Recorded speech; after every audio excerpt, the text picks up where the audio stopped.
Hi hello అండి, welcome to my channel Jithu Deekshi vlogs. Today recipe వచ్చేసి పాలకూర పల్లి పౌడర్ కాంబినేషన్లో కర్రీ. స్టవ్ ఆన్ చేసి కళాయి తీసుకొని కళాయిలో 2 టేబుల్ స్పూన్స్ ఆయిల్ వేసుకొని 2 స్పూన్స్ పోపు దినుసులు వేసుకోవాలి. పోపు దినుసులు బాగా వేగిన తర్వాత సన్నగా తరిగిన ఆనియను, 2 పచ్చిమిర్చిస్ మధ్యలోకి పొడవుగా కట్ చేసుకొని వేసుకోవాలి. ఒక రెమ్మ కరివేపాకు వేసుకోవాలి. వాటిని బాగా వేయించుకోవాలి.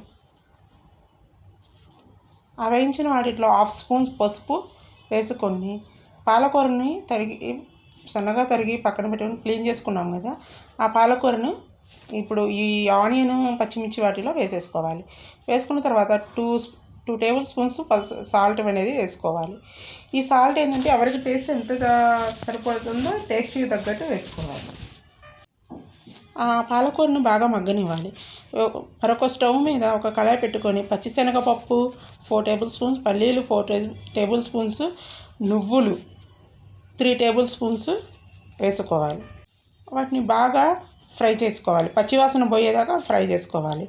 ఈ పల్లీలు, నువ్వులు, పచ్చిశనగపప్పు అనేది మనము పాలకూరలో వేసుకుంటే ఏంటంటే టేస్ట్ అనేది చాలా బాగుంటుందండి.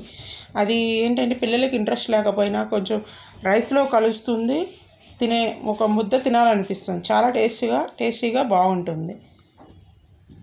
చాలామంది ఛానల్ చూస్తున్నారు కానీ సబ్స్క్రైబ్ చేసుకోవట్లేదండి. ప్లీజ్ సపోర్ట్ చేయండి. Please subscribe.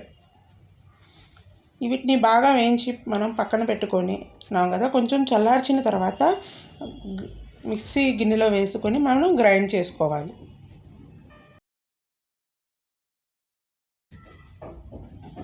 గ్రైండ్ చేసుకొని ఇలా పౌడర్ లాగా చేసుకోవాలి. పాలకూర మగ్గిన తర్వాత కొంచెం ఇలా దగ్గరకు వచ్చేసిన తర్వాత వాటర్ అంతా ఇంకిపోతుంది.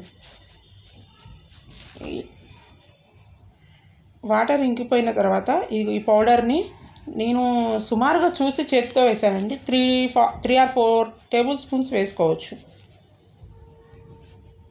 చాలా టేస్టీగా బాగుంటుంది, హెల్త్కి కూడా చాలా మంచిది. ఇలా ఒక 5 మినిట్స్ మగ్గిన తర్వాత ఈ పాలకూర అనేది చపాతీలోకి, రైస్లో కాంబినేషన్లో చాలా బాగుంటుంది. 2 టేబుల్ స్పూన్స్ కారం వేసుకోండి. కారం అనేది కొంతమంది ఎక్కువగా తక్కువ తింటూ ఉంటారు కదా, దానికి తగ్గ విధంగా వేసేసుకోండి. మేమైతే 2 టేబుల్ స్పూన్స్ వేసుకున్నాము.